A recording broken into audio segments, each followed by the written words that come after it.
Yes, Troy is a warning story. It emphasizes how simple it is to spot discord that leads to a national crisis in the end. Today, we witness this when world leaders go to war without the consent of their own people. The outcome is certain death. Achilles was, if nothing else, the grim reaper of the Trojan War. Even before the assault of Troy finishes, he sends many souls to the great beyond. Men are at their worst during wartime. The Myrmidon captain is furious after Patroclus is slain by Hector, who believed he was battling Achilles because Patroclus was wearing Achilles' armor. Achilles dashes to Troy's front gates and summons Hector to engage in combat. He kills Hector there, fastens his body to his chariot, and then returns to the Greek army by horseback. Later, Priam surprises the soldier by going to see Achilles in his tent. Achilles expresses his admiration for Priam's bravery in entering enemy territory in order to recover his son's body. Achilles regrets what he did, but he rationalizes it by pointing out that Hector killed his cousin.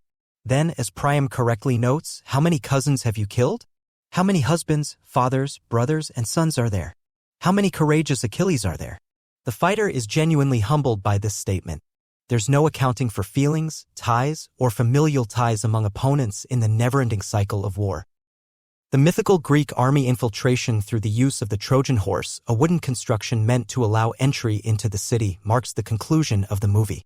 The Greeks are believed by the Trojans to have abandoned their campaign and left the massive wooden horse behind as a peace offering.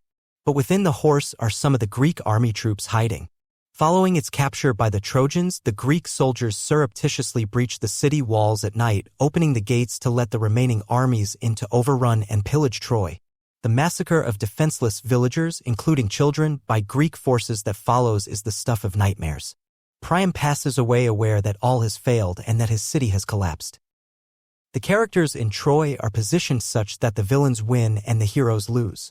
Even though the movie might not be a perfect representation of Homer's Iliad, it adheres to the Greek mythology tradition. In other words, the tale is an extraordinary tragedy. In contemporary pop culture's feel-good tales, justice and light usually triumph over evil. However, in their stories of gods and men, the ancient Greeks are renowned for emphasizing the harsh nature of both humanity and the universe as a whole. Without a sure, it is awful when a whole city collapses. The majority of the heroes die in battle, which only makes the situation worse.